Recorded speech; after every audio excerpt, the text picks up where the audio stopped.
Testing, testing, testing. This is Emily Adams, and today is October 2nd. I'm continuing the search for my missing friend and colleague Samantha. I plan on searching all over New England, but I'm currently in a small town in Massachusetts. This morning I stopped at a quaint coffee shop in the downtown area because the last email I received from Sam was sent from that coffee shop. She was telling me all about the latest story that she was covering for her new production business. She's always been fascinated with the dark lore of the northeastern United States. So to help launch her business to a higher level, she wanted to cover one of her favorite stories, which she always called The Witch of the Woods. As I sat in the coffee shop, I pulled up the last email from Sam, and I can't believe that I never noticed it before, but there were attachments. I opened the attachment, and it was an article that she had taken a photo of from the local paper. The article explained all about the history that surrounds the town and a section of the woods that no one has dared to inhabit for decades. This story began in 1692, during a time and place where accusations of witchcraft were running rampant. During this time, anyone could be accused of witchcraft. If you just didn't like somebody or you mysteriously got sick, you could just accuse somebody of witchcraft. And that's what happened to Mary Ann Hubbard. Mary Ann was a woman who made dolls for the local children and lived by herself in the woods. She made these dolls out of straw and enjoyed giving them to the children, but there was a prominent man named Thomas Moore, who did not like the woman. He did not like her because she lived in the woods by herself, and he just didn't trust her for whatever reason. One day, one of his children got sick, and then another got sick. That was common because at that time they didn't have modern medicine, but Thomas decided to accuse Mary Ann of witchcraft. He insisted that is why the children were getting sick. What else could be the explanation? Since Thomas had a lot of sway, people believed him, and so people started blaming everything that was going wrong on Mary Ann. Obviously, she was upset because in her mind she was friendly and never did anyone harm. Despondent, she retreated to her isolated cabin in the woods, hoping to be left alone in the peaceful, dense woods. But that was not to be the case. One day, a group of men led by Thomas approached the cabin thinking that if they just got rid of Mary Ann, all of the children would get better and all the problems would just go away. So the men walked through the woods to the cabin in search of the woman that they swore was at the root of all of their problems. Eventually, they reached the cabin and found Mary Ann. They dragged her from her home and tied her to a tree. The woman begged and pleaded for the men to let her go, for she was not a witch, but the men were unmoved. They lit a torch and let straw from underneath her burn. They told her that she had to die because she was a witch. As she took her last breath, she said, "I was not a witch, but now I am one." The story became legend in the area, but locals didn't like to talk about the story. Maybe they were ashamed, or maybe even scared, but whatever the reason, people in the area did not talk to outsiders about Mary Ann or Thomas, for that matter. Also attached was a photo of a very old-looking note. It reads, "My dearest Anne, I'm writing you this note deep in the woods. Deep in the woods. I fear that I may not survive the night, for there have been the strangest things happening all around me. I made camp in the woods at dusk, but the whispers and small footsteps racing through the woods have persisted ever since the sun fell beneath the trees. The flames of my campfire are illuminating strange child-sized figures in the woods. Although the figures are small, they don't seem to be children, and they move ever so strangely, almost as if they were not human at all. Maybe it is just my imagination playing tricks on me, for I've been ever so panicked as of late. By now you must have heard the news that must fill you with dread, and my father with shame. Yes, my dearest, it is true. I have fled from the army and traveled south to escape the horrors of the war with the redcoats. The things that I have seen in battle will forever haunt my dreams. In my 2 decades and 1 year on this earth, I have never imagined that I would witness these atrocities. I've never imagined that I would witness these atrocities, and it just stops there. Tomorrow I plan on driving out to the woods where Mary Ann lived. Testing, testing, testing.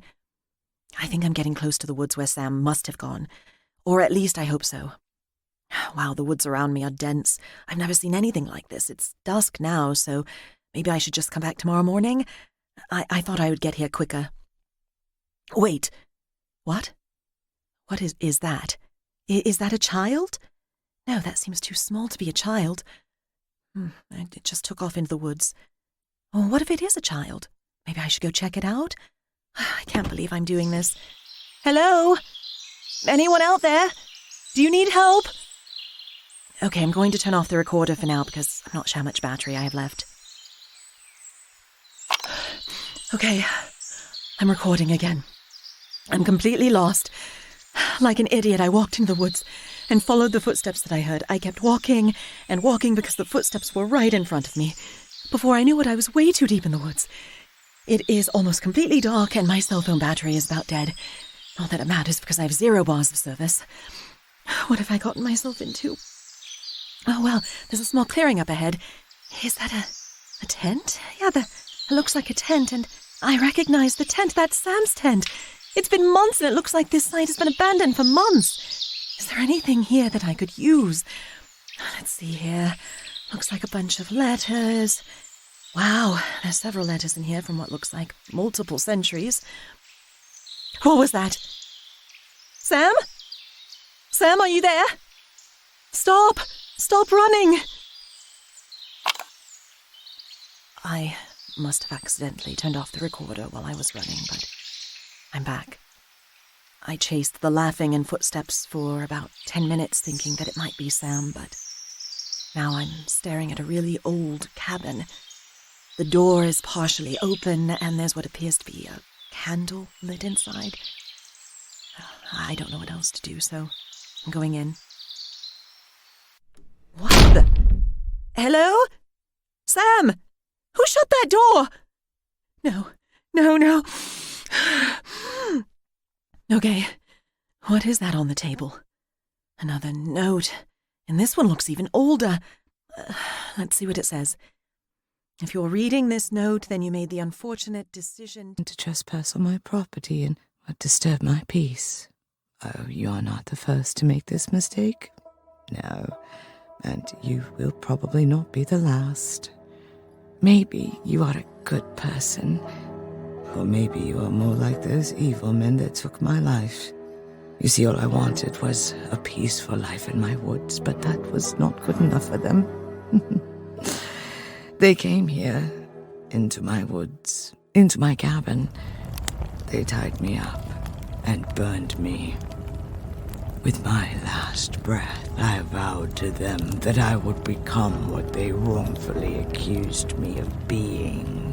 The cowards then left my charred ashes right here on the floor of the woods. And so, over time, the winds carried my ashes through the woods, and the cold rains helped my remains sink into the soil. Eventually, the roots of the trees and plants began to absorb me until I was one with these dense woods, and so, over centuries, I have been able to grow stronger as these woods grew stronger.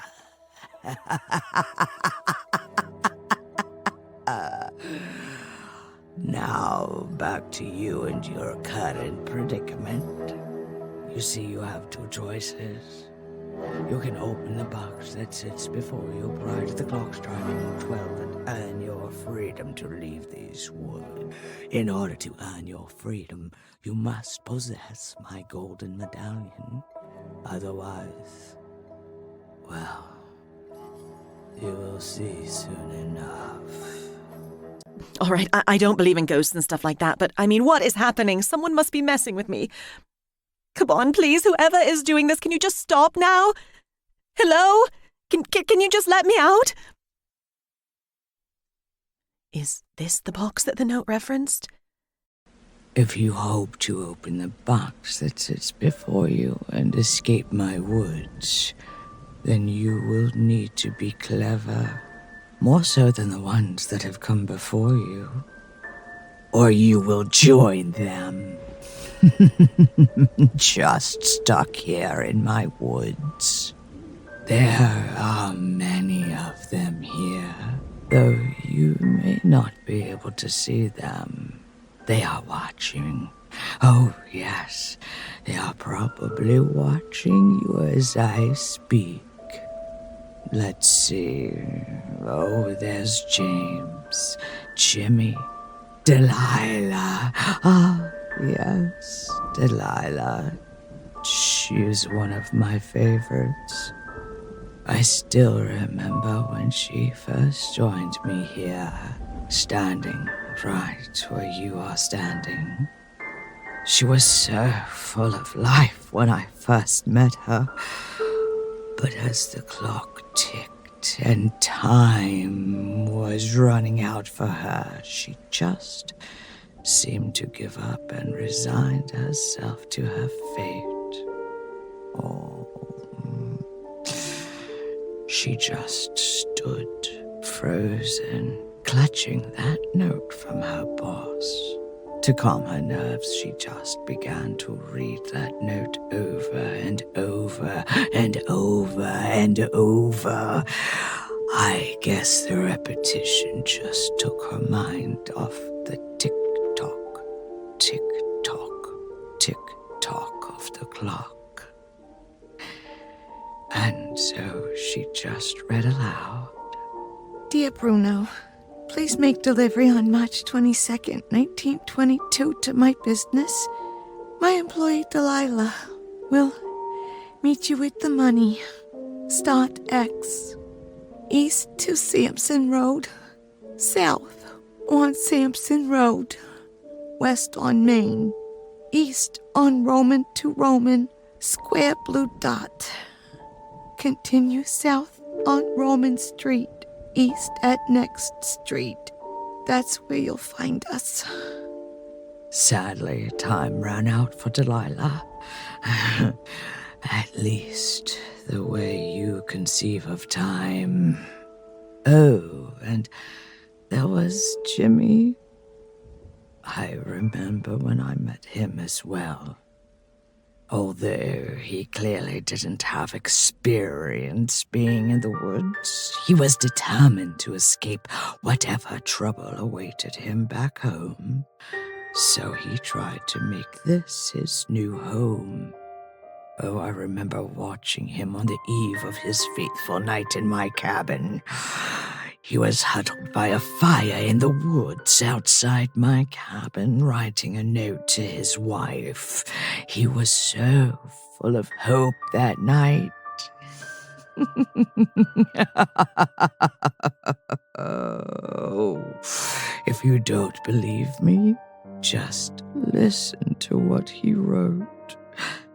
Marie, I have arrived in the wilderness to prepare for our new life together, away from all the violence and chaos of the city. Sorry I have not written sooner, but please, stay hidden for the time being. What is that written at the bottom of the letter?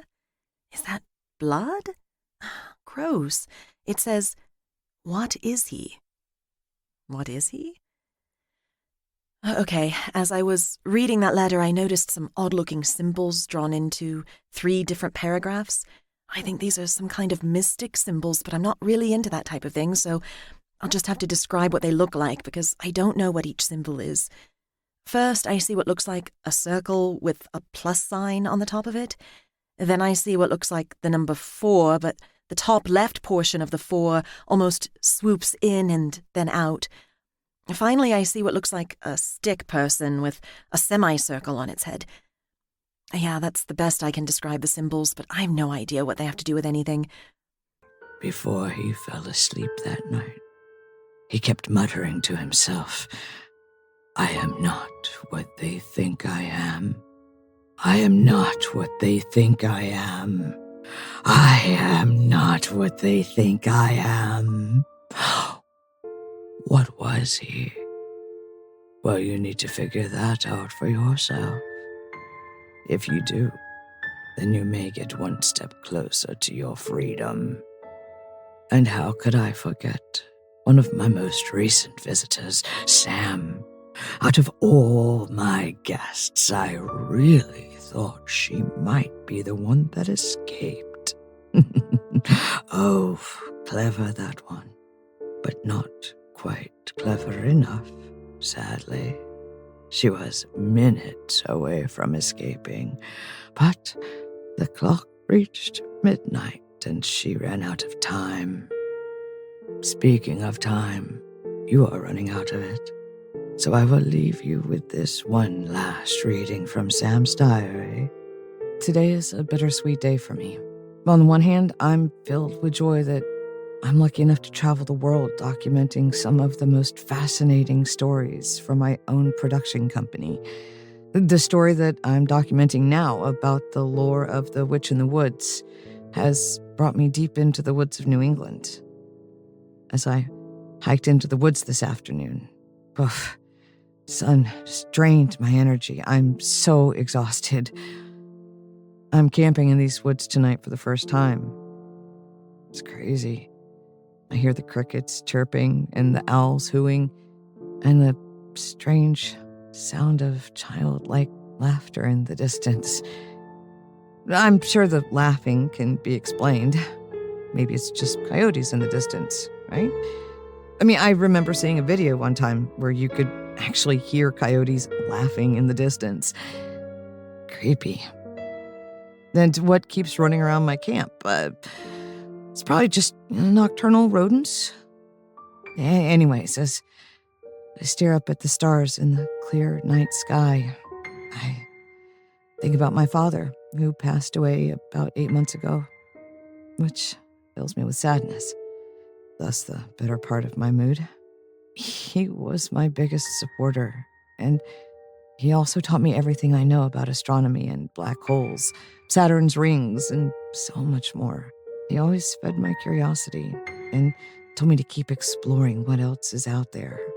It was him that encouraged me to travel to China for my first big story, which was like a rocket ship for my career and led me to where I am today. We used to camp in our backyard, and he would point out all of the constellations and teach me about the wonders of space. That love for astronomy is why he gave me my nickname, which also became the name of my production company. I should probably turn in soon and get some sleep. But as I look up at the crescent moon rising from a single cloud, I hope that my dad is looking down at me with pride. I miss you, Dad. Interesting. Why did Sam have these letters at her camp? What do they mean?